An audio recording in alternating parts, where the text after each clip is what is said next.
Welcome to Web3 and Me, presented by FLOLiO. On today's show, we are recapping this last week in the NFT market. We've seen prices kind of remain flat, go down a little bit as ETH has pumped, so seeing a bit of a pull apart there. We've seen some issues with Moonbirds, CloneX, NFT Worlds basically going to hell in a handbasket thanks to Minecraft. We've had hacks on Twitter. It has been an eventful goddamn week. Before we get into it, please hit that like button, subscribe to our channel, and most importantly, head to FLOLiO.com. Use all of our free NFT tools, including our portfolio evaluation with TradeFloor, and download our free browser extension. I know it's scary to click on links right now, but this one is legit. And if anything bad happens, it's not my fault. Please do your own research. None of the things we say today are financial advice. I am Jeremy. I'm joined by Dan. Dan, how we doing today? Doing good.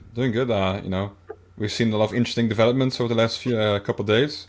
We've seen Franklin lose 100 ETH and getting memed for it. So everything is nice. Okay. Before we really dive in deep, we have a special guest today. We are joined by Pat.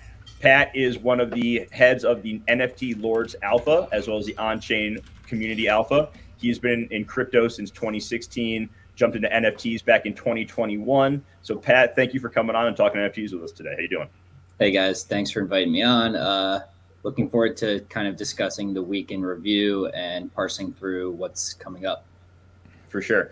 Pat, I'll let you start. What do you think was the biggest piece of NFT news that happened this week? Well, Microsoft and Minecraft severing ties with NFT Worlds is definitely up there.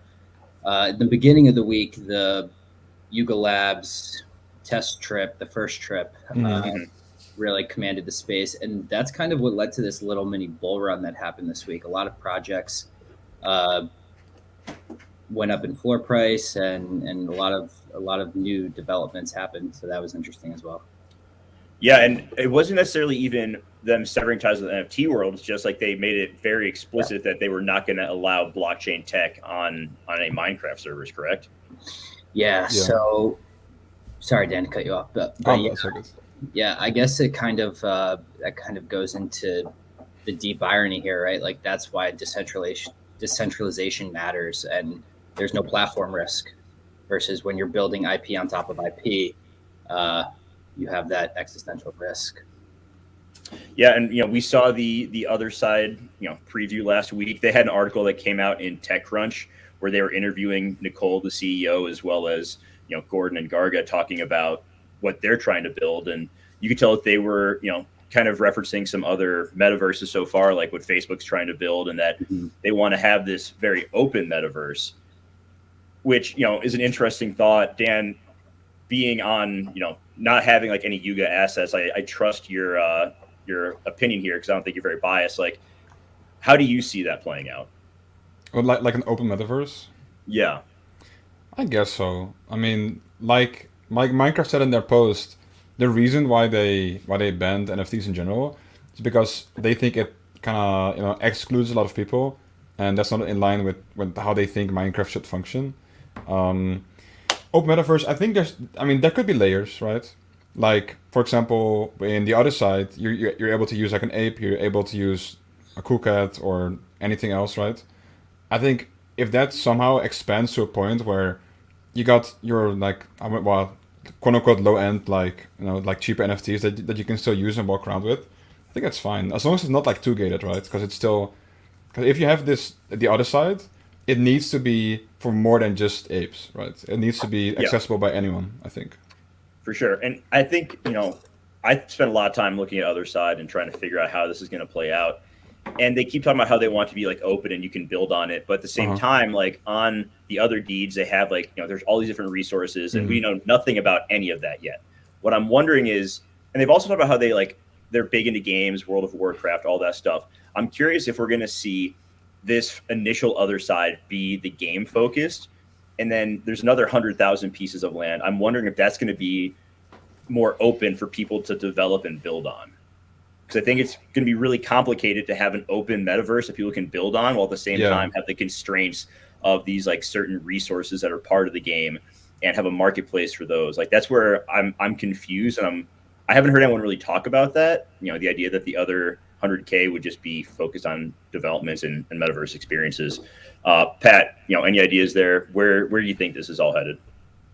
Yeah, well, not to get, I guess, too technical into kind of like what Improbable has been building for the last 5 years, right? But this whole, they're building on an M2 platform. So anybody that has to be interoperable with any of the Yuga assets on the other side and what have you has to be built on this M2 platform that they're building.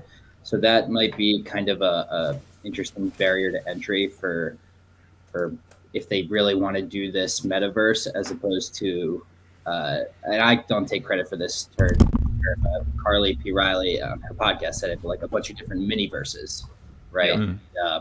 How that would necessarily play out. But I think that it's interesting. I think that the way to do it is to include everybody.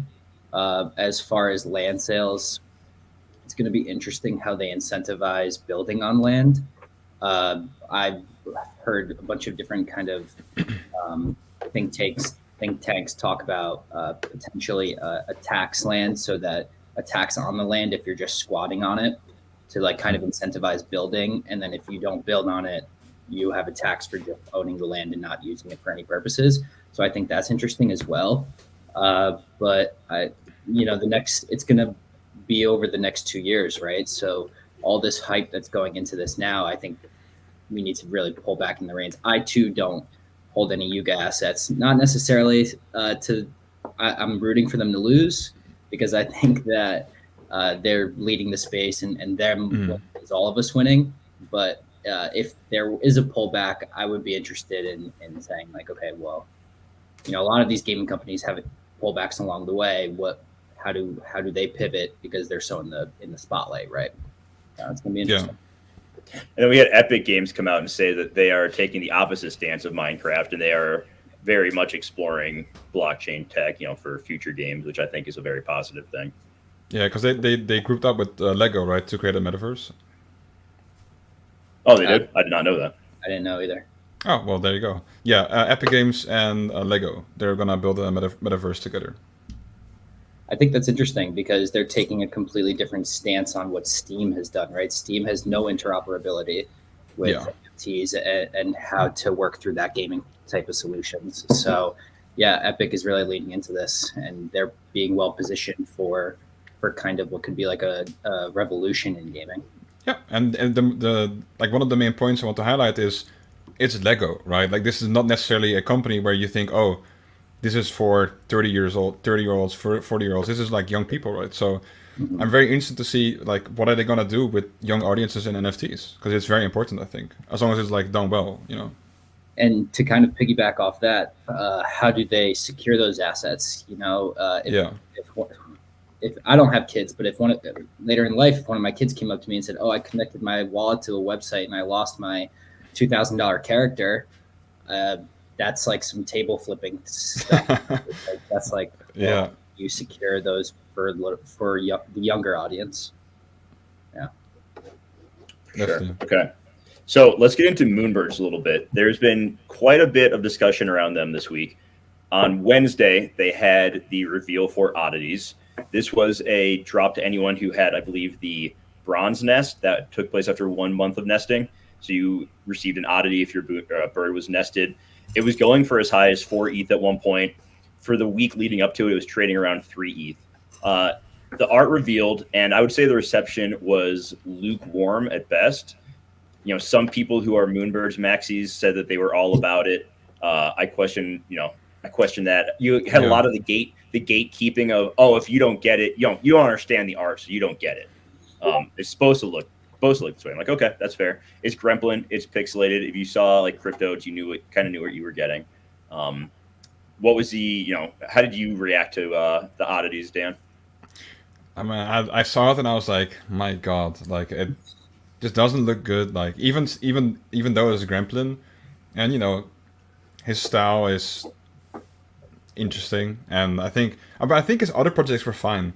Like, I think it's specifically the oddities where I think it just doesn't look good. I think it's because they look like are they birds? Are they supposed to be like birds-esque? No, they're supposed to be like pellets.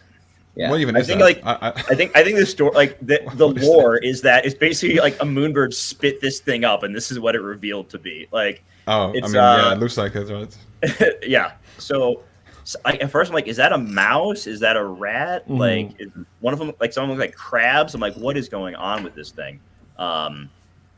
Yeah, I don't get it. And then we had the silver nest revealed yesterday. That was what you got if you had nested your bird for 3 straight months. And with that, you got a pair of socks and a bronze nest pin and a silver nest pin and a fanny pack. Also, not I don't think that that's a win, but what are your guys' initial thoughts there? I think that a lot of what the community has kind of rallied around outside of these socks and fanny packs and whatever is that Oddities gets you into their Discord, Moonbirds Discord, which is supposed to be some unbelievable utility.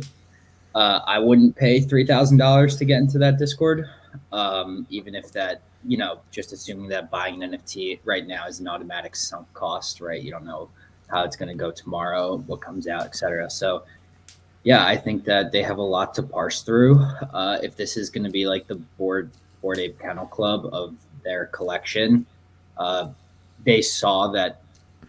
I think that there's an opportunity being a second to market here that they can really give this a real utility, and they missed the ball on that. So what are they going to do in the future? And I think it being tied to the Moonbird attributes, because they kind of went back on that, right? They said initially that it wasn't going to be tied to the Moonbird attributes, and it revealed and it was. So some kind of maybe like set staking gets you additional rewards, or something of that nature could be at play here in the future. But I think right now sentiment's pretty low on this, on their drop. And on the Discord side, if it got you into the Proof Discord, that would be one thing, because it has like some of the biggest names in NFTs in it. This just gets you into, I believe, like a separate Moonbirds Discord with 8,000 people or whatever. So I don't see the value add there. It also sounds like the metadata on the oddities is changeable, and so there's a possibility of like, that's what I heard. I don't know how to read smart contracts, but that's what I was informed of.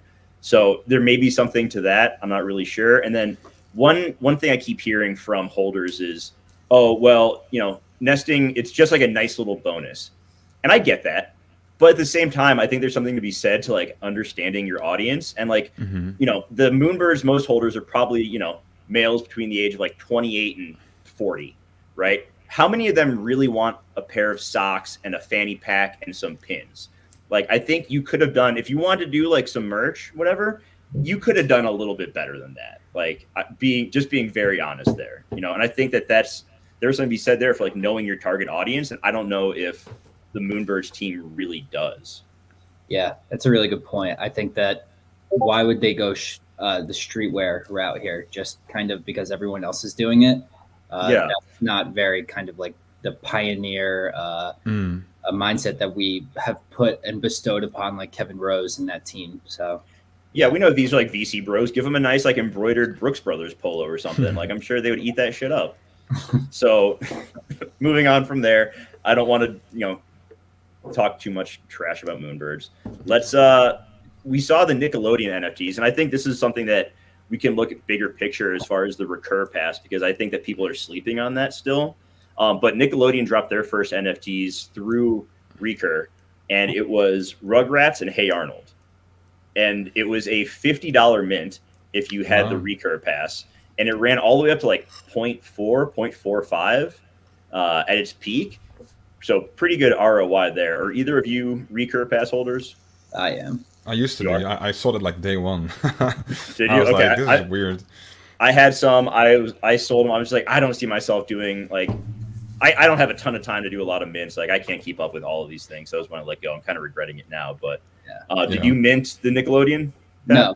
So I picked up the Recurve pass after the Hey Arnold when it came back down around like maybe 0.18, 0.17, because I saw that they would do like a Teenage Mutant Ninja Turtle drop, which I think would be pretty awesome. Yeah, having Leonardo or some of those characters and getting access to that. I'm not so much into the Rugrats, the Hey Arnold, the Hello Kitty, the Care Bear, but Teenage Mutant Ninja Turtles is something that like I would pay $50 plus the 0.17 paid for the Recurve pass, and then sport that as a PFP because that hit home for when I was growing up. So like as a collectible kind of thing. So yeah, I picked it up in anticipation of that, but that's not still months down the road. I think if you're a pretty active person in the community and you flip a lot, I think a Recurve pass is a no-brainer. Like you're gonna have, and they're partnering with a lot of like collegiate sports teams as well to put out NFTs, and I think that could be really big. We saw it with like, I forget, there was like a college basketball one that came out through Recurve that like Barstool Sports was pushing, and that drove a lot of value to holders as well. So I do think, right now I think the floor on passes are like 220. I pulled it up before the show started. I think that's a great buy right there if you're looking to be active and have like some, not to pun it too much, some recurring revenue every month. Yeah, well, that's amazing. Kind of piggyback off that. I know that there's a different type of levels to each pass. I don't know necessarily what each, so I'm pretty sure I've got it right here. It's grails, diamonds, platinum, and stuff. It's on the Recurve website. I'm not sure what the accessibility is as far as if you pick up a different pass and how that works, but they've got 70,000 of these and most of them are not listed. So I don't know, very large supply. We'll see how that ends up parsing out. Okay. We had airdrop Llamaverse. This is one that you brought to my attention, and it was a surprise airdrop, correct? Yeah. So surprise airdrop. I believe it was a Llamaverse key that unlocked something within their ecosystem. Floor price when they dropped it was about 1.5, 1.6 for the Llamaverse Genesis collection, and now that collection went up in value. It's like 1.8, 1.9 off the back of Ethereum rising in value too. So that's been super interesting, and that airdrop holds a floor of 0.4 last time I checked earlier today. So yeah, it looks like they have like are becoming kind of a strong, what I like to call a green chip or mid cap kind of community. Okay. When did this project drop? I know I saw a lot of people who were also ape holders like getting in on Llamaverse. I don't know very much about it. Can you give us a little summary? Kind of. So dropped in the beginning of April. So Llamaverse is a collection of 3K thoughtfully designed, animated, randomly generated NFTs by Mexican artist Memo Angeles. Llamaverse holder participate in exclusive events such as NFT claims, raffles, giveaways, yada yada yada. Pretty much every thing. Buzzword. Yeah, buzzword. Okay. A bunch of that. It seems like the typical PFP project. It also seems like I didn't really have this on my radar, and then they have a lot of diamond-handed holders. So it seems like it is a potential for something that we don't know, but something that their original investors may know, something kind of like inside their community that whales know and aren't dropping on the floor. So that's interesting. Yeah, I've had no clue. I just saw it pop up in the trending, and I was like, oh, I guess that's the thing, What's this, right? Yeah. So another bit of an issue yesterday, and yesterday kind of seemed like the day of some shitty things going down, but Artifact had their hoodie drop for holders of CloneX and the Nike crypto kicks. I have a crypto kick. I didn't end up getting in line for this one. Dan, I know you also have a crypto kick from the Monolith. Did you go after the hoodie? Yeah, I was on the website, and then it was like midnight for me when they dropped, and then it was like a delay because they were still testing the website or something.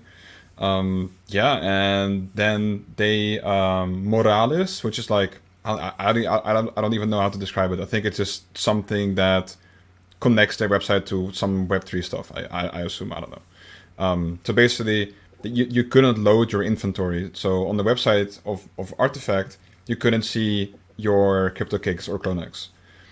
And everyone had this issue, so no one could mint, right? And then, so basically, no one could do anything. So everyone had to mint through the contract.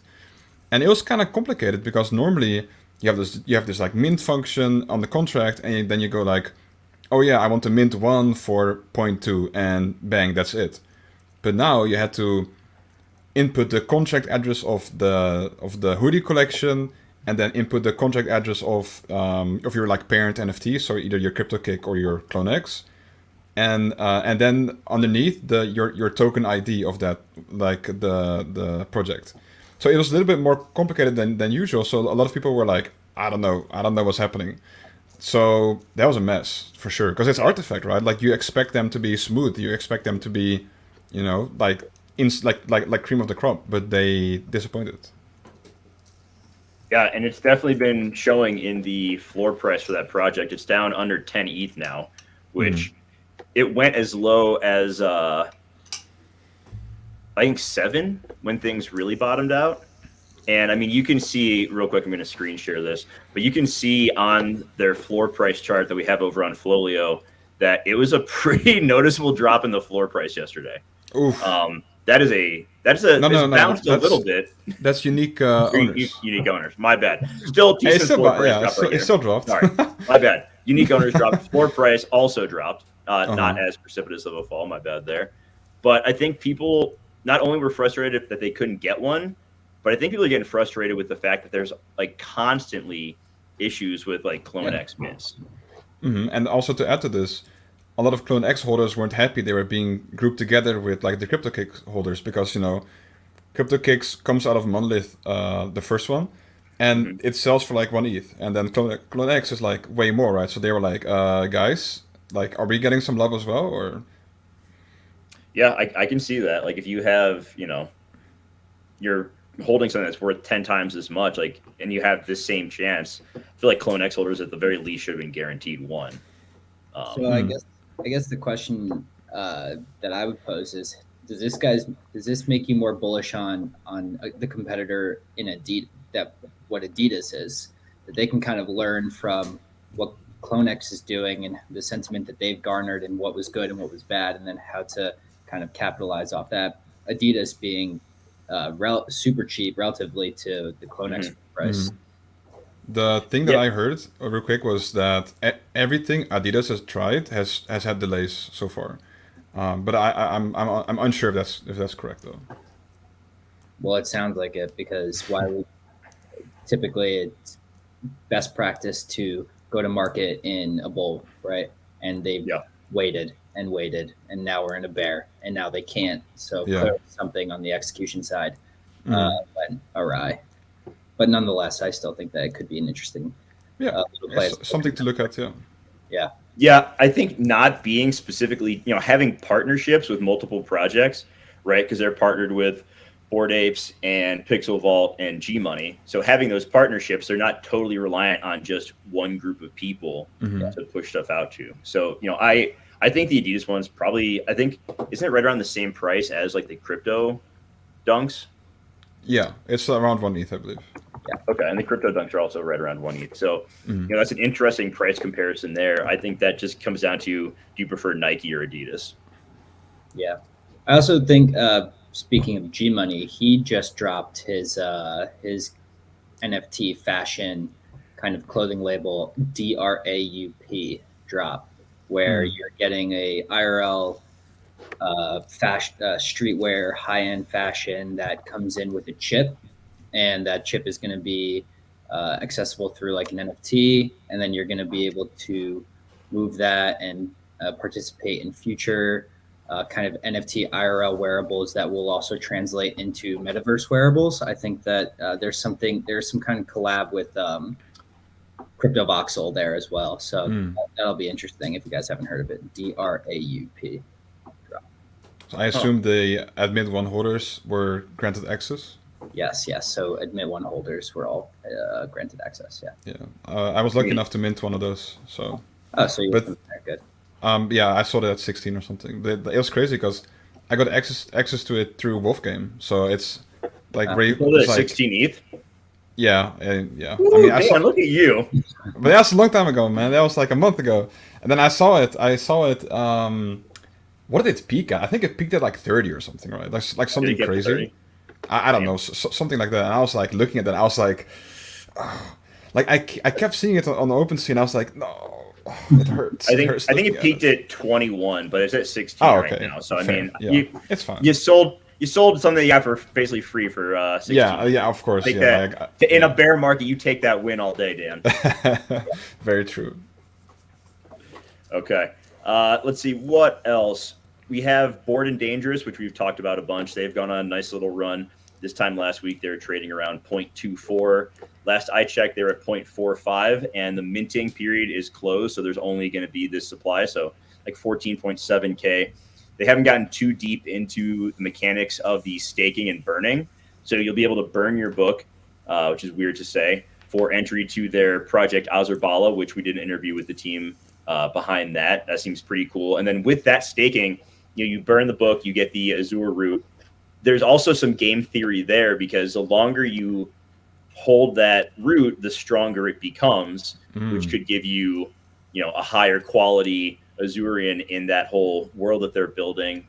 So the question is, like, are more people going to, hold for longer, or is there value to doing the opposite and jumping in quickly so you can experience things sooner and try to like get ahead of everyone else? I do think there's quite a bit of game theory behind all of this. Are either of you Bored and Dangerous holders?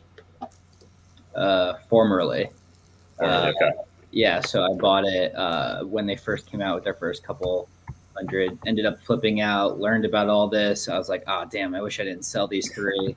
But I think what they're doing is interesting, using kind of time as a mechanism within their ecosystem. It's not something that we see a lot of right now. Right now, you can buy a Bored Ape, and a Bored Ape holder that's minted doesn't get any actual value outside of like the drops and stuff that they've been able to accrue. But one Bored Ape is equal to one Bored Ape at this point in time.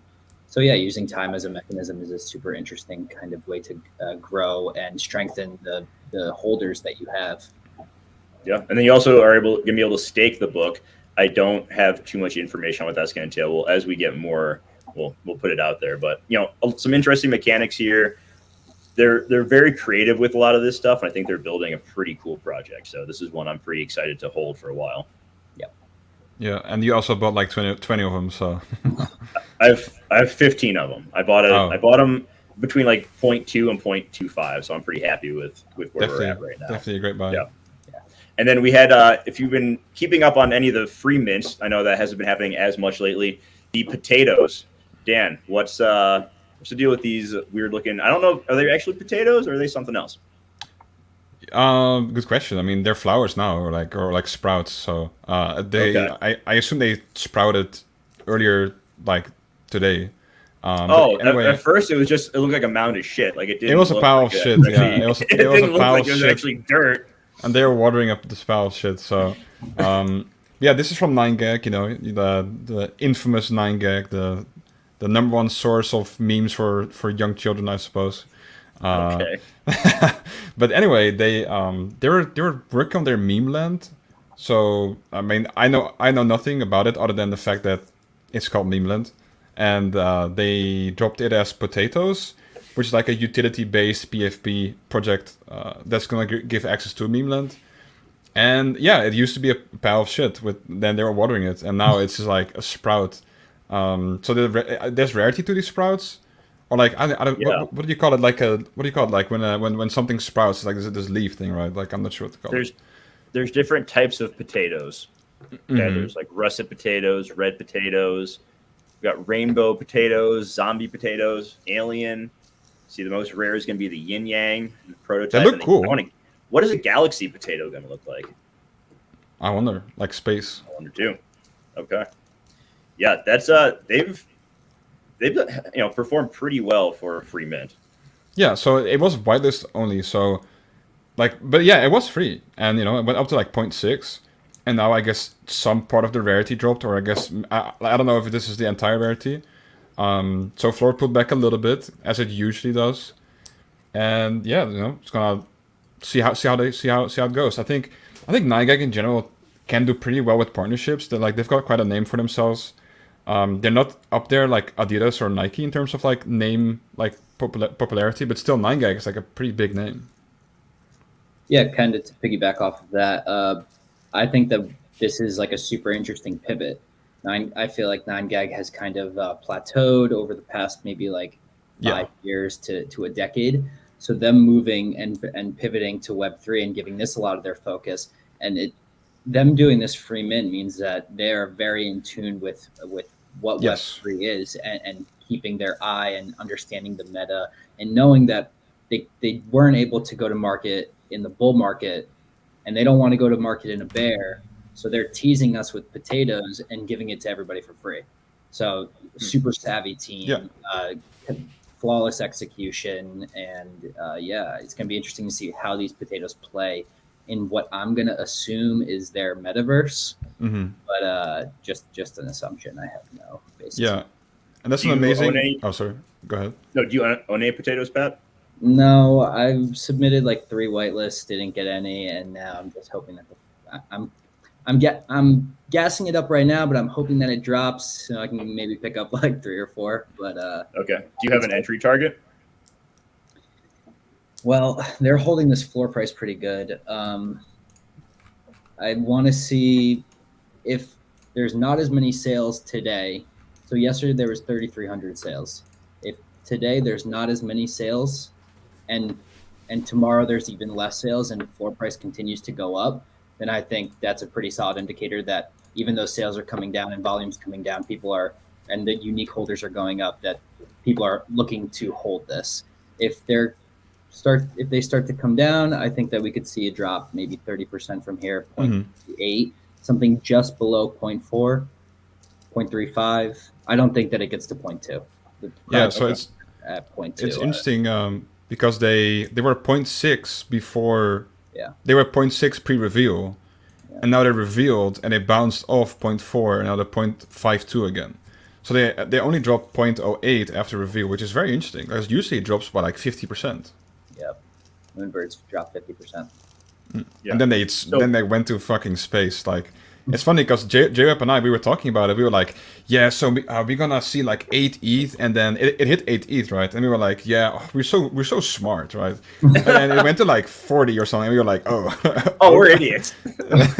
So, real quick, Pat, I want to come back to you. Sure. Dan and I talk our buying strategies all the time. This is your first time on the show. Like, talk everyone watching through, what you look for when evaluating a project or evaluating price ranges. Like, how do you figure out what you're going to buy? When you feel the time is right, all that stuff. Yeah, so I come from like a traditional finance background, right? So, and I've done a lot of research into IPOs, and that was kind of like what I was doing for a couple of years. So I kind of employ the same strategy as I would buying an IPO. So I look for, let's say we're at mint or we're at first day reveal, trying to potentially be a springboard if price goes under mint, and I can be a catalyst, not necessarily a whale, but I could pick up 8, 9, 10, and I can springboard back from, let's say mint is at like 0.1 and it drops down to 0.05, but the floor is thin back to 0.1, and I can be that catalyst back to mint, which then will propel to the upside. As far as more established projects so let's say Citizens of Tigen, right?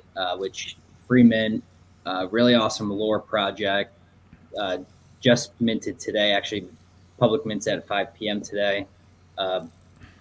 Kind of looking at, okay, if I didn't get opportunity to be on whitelist, if I can get 1.5x whitelist, because a lot of these whitelist numbers are super arbitrary. Mm-hmm. Right?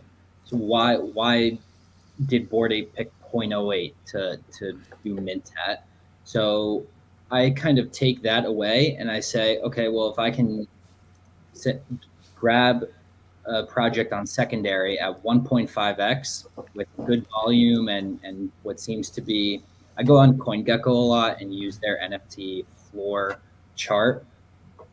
And you can see kind of like buyer psychology and buyer sentiment is the same across all different types of markets. Actually, being in an efficient market, we could take advantage of those dips. And if I can get something that is around 1.5x mint or 1.5x whitelist, then for projects that I believe in, like that is, I think, a great opportunity to buy in. As far as when it goes up a lot and then when it goes down, that's just momentum trading, I guess. Yeah. I look for the number of sales. Usually projects don't get between more than 3,000 and 5,000 sales. So if I see projects skyrocketing a lot and it's at 1,200 sales, 1,400 sales, I'm like, okay, I can hop in here. And then when it gets to 2,000, 3,000, start to make my exit. Okay, so you use number of sales as kind of a barometer for entry and exit. Okay, I like that. Yeah, something we don't talk about too much. Yeah. Okay, cool. Let's keep moving a little bit here. We had a few big Twitter hacks this week, and this was on the heels of Yuga Labs putting out a tweet saying that their security team had detected some threats, to different hacks, and then we saw Zeneca get his Twitter account hacked, and he has like almost 300,000 followers. Well-known crypto influencer Keyboard Monkey, he has a lot of followers as well. His DK account got hacked last night. Who else? DK. Okay. Yeah, big artist. Okay. Yeah, so we've seen quite a few hacks. What is the prevailing theory out there right now? It's that like a Twitter insider is the main theory, Yeah. and like I don't know if that could happen. I don't know how far they can go. Like I don't know to which lengths a Twitter employee has access to right within Twitter itself, and whether or not they can just like oh, this is their password, or like, oh, I can grant someone access to their account. I doubt it, honestly. But there's some accounts, like I think it was Zeneca, they did have Google Authenticate on and like two-factor authentication on, and it's hard to get through that. Like the only real way is have access to your phone, and that's hard.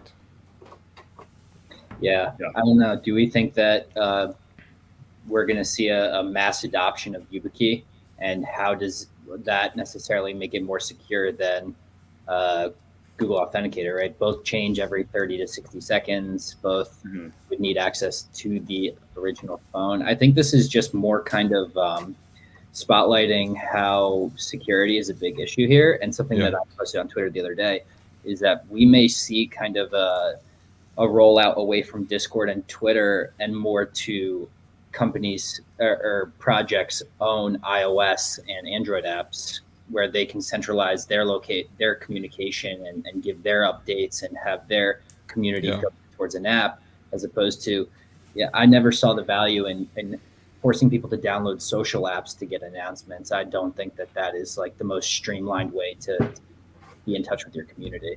So I think that might be an interesting way to pivot that a lot of projects are going to do. Spend the $500,000, get a really great iOS Android app going, and then do it that way. Yeah, it seems really hard to move off Twitter though, because it's so like big and it's so important for having new eyes on your project. Yeah. But still, I mean I agree. There's a project called Llamaverse, and I believe they have their own app, or they're gonna have their own app. Yeah, love Llamaverse. Love what he's doing in the space. Great builder, nose to the grindstone type of guy. Yeah, for sure. Yeah, I hadn't heard of YubiKey until like the last couple of days. Is the first it really like came on my radar as far as a form of there you go, right there. Kind of what it looks like. This is what I use for my job. So, but just getting access via these little ever-changing numbers. It's almost like a I can't say it, like a ledger. There you go. Yeah. Right. Yeah. Interesting. I need to see it. So we had that. We had this was. I feel bad about this one. Franklin had one of the all-time, just absolute shit shows of the NFT space, losing 100 ETH in a transaction. Dan, do you have the rundown on this? Yeah, I can give it a quick TLDR. Okay. Franklin was trolling on Twitter because there's this ENS bot that sends out a tweet whenever someone has like a big bid on an ENS domain. So he was kind of bidding on like funny stuff like Joe Biden or something like, and then the bot sends out a tweet like, oh, Joe Biden has a 500 ETH offer or something weird like that. And everyone's like, whoa, that's crazy, Joe Biden. And he did the same for, it was something like, oh, joke bids aren't funny, guys, please stop .ens or something. And he bid it, he made a 100 ETH offer on it. And then someone else... He made a 100 ETH offer on the one that he on his own, yeah. So then someone made a 2 ETH offer on that one that he owned, and he accepted it, right? He's like, 2 ETH, got him, right? Like free money. But he forgot to cancel his 100 ETH offer. And then it's interesting because they only accepted the 100 ETH offer half an hour later. So I wonder if it's intended or accidental. that they like found out, right? So Yeah. and then just to add, Franklin made like a NFT and sent it to the person saying like, hey, it was a mistake, please send it back. To which he made his own NFT saying no, but thanks for the money. And then he made 10 NFTs out of that post he made and sold them all for 0.1. So, and then he sent Franklin a what is it called? A My Lady, I think. It was like the biggest meme. So that happened yesterday. Or I mean, this is the epitome of play stupid games, win stupid prizes. Like, yeah. Oh boy, it was a tough scene. 100 ETH was trending at one point. It was, yeah. It had like 25,000 tweets about it. I was like, oh shit, this is not the reason you want to be trending. Yeah. I'd rather never trend than trend for that reason alone, being known as that guy. And then we had a little bit of drama with him yesterday because he just absolutely set fire to the Bored Ape Yacht Club floor. He put out a ton of listings across a bunch of different price ranges, whatever. But he also undercut the floor with like 6 listings at like right around the same price. And he sold one of them and immediately canceled the rest of them. I think he was just looking for a quick sale because, for those who don't know Franklin, he owns like 50. His thing is that he owns like 50 something Bored Apes. He also has a habit of, and he's been very upfront about this, using them on Bend to like get ETH up front to then try to flip that and make money. And I think that's a dangerous game you're playing there, especially during a bear market. But it seemed like he had a loan coming due, and trying to raise funds for that was necessary at the time. Yeah, I'm not really sure where I stand on all this. I mean, he can do whatever he wants with his money. I think what's interesting is him apologizing. You don't have to apologize for anything. You got fleeced, and then you made a decision. If you were so concerned about how it would kind of be received by the community, then maybe you shouldn't have been playing those dumb games to begin with. I don't know. It is what it is. He's a big whale in the community. He garners a lot of attention. We'll see. I'm not necessarily in the camp that he's not to like bash him, but like such like a marvelous trader and such a savant. But I guess we'll see if he continues to retain his 50 Bored Apes throughout this bear market while paying off his existing loans. Then I guess you can just dunk on me, because he would be. Yeah, I mean, like you said, people can do whatever they want with their money. Yeah. I don't, as someone who owns some ape, like I don't really care like about the floor price. Like that doesn't matter to me. Like I'm in this for the long haul. But it's definitely very much on the edge of like turning this into full blown gambling. Like that is, I think, taking out a loan against a volatile asset like this is, I will never do it, and I don't recommend anyone else to do it. But it's your money, it's your NFTs. Do what you want with it. So let's kind of look ahead. We have a few projects that are minting this weekend. Pat, you brought 2 to me. One of them you already touched on. Tell us a little bit more about Citizens of Taigen. Yeah. So basically, so to start on the tech side, they've developed this new ERC 721 contract called Tiny ERC 721. It's 30% more gas efficient than ERC 721A, right? And that's something that I look for when I'm kind of looking at projects. And I want projects, I don't even necessarily care about floor price or anything, but that push the innovation, smart contract innovation. So that is something that they've done, and what originally called me to them. So they're basically an anime lore project. They have the backing of, I think I may have mentioned it earlier, but just to name a few: Kaiju King, CyberKong, Neo Tokyo, Llamaverse, which we mentioned earlier today, Cyber Brokers, Chain Runners. And basically the project is going to be it looks like a lore gaming project that has to do with running on the blockchain, and how there's going to be a bunch of different wide variety of characters, and their core ethos is building a brand through decentralization. So we'll see how they operate there. They just went to free mint, and floor price was holding 0.1 right after free mint last time I checked. which means that there's a lot of hype around this project. Most times when a project does free mint, you see the first couple sales come in at 0.008, 0.009. So gas plus a little, versus this one, the first couple sales were $170.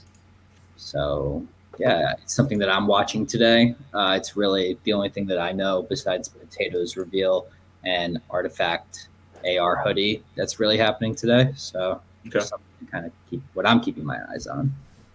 Dan, you watching anything this weekend?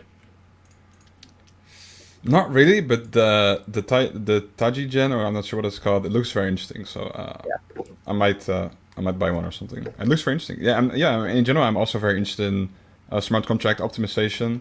Yep. You can see, I mean, everyone knows what Azuki has done.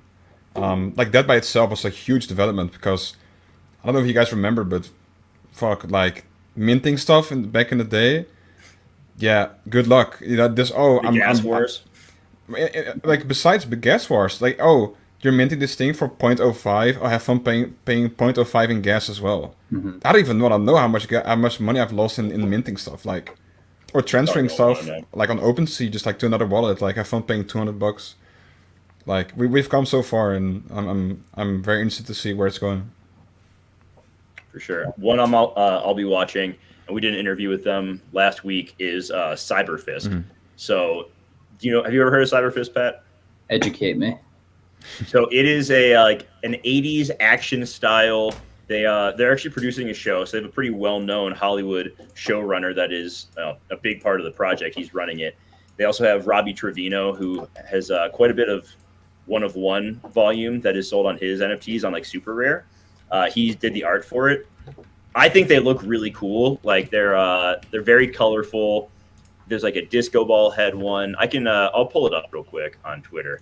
But they have their mint tomorrow for 0.08.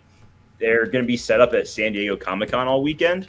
So they are really, I think, working hard to, I hate this term, but bridge the gap, if you will. I discussed their sort of strategy for Comic-Con on the interview, and they said that they're kind of keeping the NFT part of it, on the background and focusing more on, just getting people excited for what Cyberfisk is. So I think the visuals look pretty cool. I don't know what that was. Here we go. So there's the disco ball head. We're just going through some of their pictures. Like I think they look pretty neat, and it's not a bad mint price in my eyes, and they have a lot of cool stuff in the works. I think that's super important too with new mints, being able to distinguish yourself as far as you don't want to look like a derivative of project, and you don't want to look like any other project, but you don't want to stray too far from what's visually appealing, as what we've seen with oddities. They tried to get different, and they got different in a not appealing way. Yeah. That may be a part of the appeal to them. I guess that we can't really parse through what the sentiment's going to be now. What is it in the first 3 or 4 days that we really started doing all this, but with them. But yeah, I think that project's super unique. I guess so. Before we kind of like finish wrapping up, have you guys talked about Art Block Summer and the kind of spike in price and flock to safety that we've seen there? I'd say so. I think so. And like we definitely touched on art blocks and how it's interesting that they go in cycles.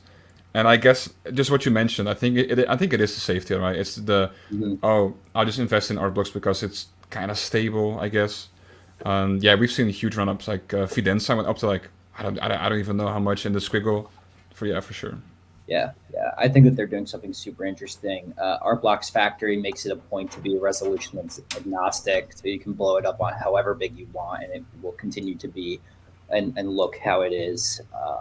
I think they're doing a lot of interesting stuff there. There's new mints that come out every day, and now they all sell out and they all skyrocket on floor price. So if there's people who are watching this or aren't sure on how to get into NFTs and mint, but you don't want to put your money at risk and be at some cost, I would look into that. And then also Tezos is doing some interesting stuff with their indie art and their kind of own little separate art blocks type of FX hash, it's called. But I've never found it profitable to really go against the grain of crypto. So once mass adoption sees what's going on there. I think that might be a super interesting play, and we're still early getting into that. So just a little on the art. Just going back to art blocks, I like a lot of the art blocks pieces. We have Squiggles at like 11 ETH right now. They were at down around 5 not too long ago, and they took a pretty sharp run up. I think they peaked at like 14. So that's a pretty nice run. Fidenzas are over 100.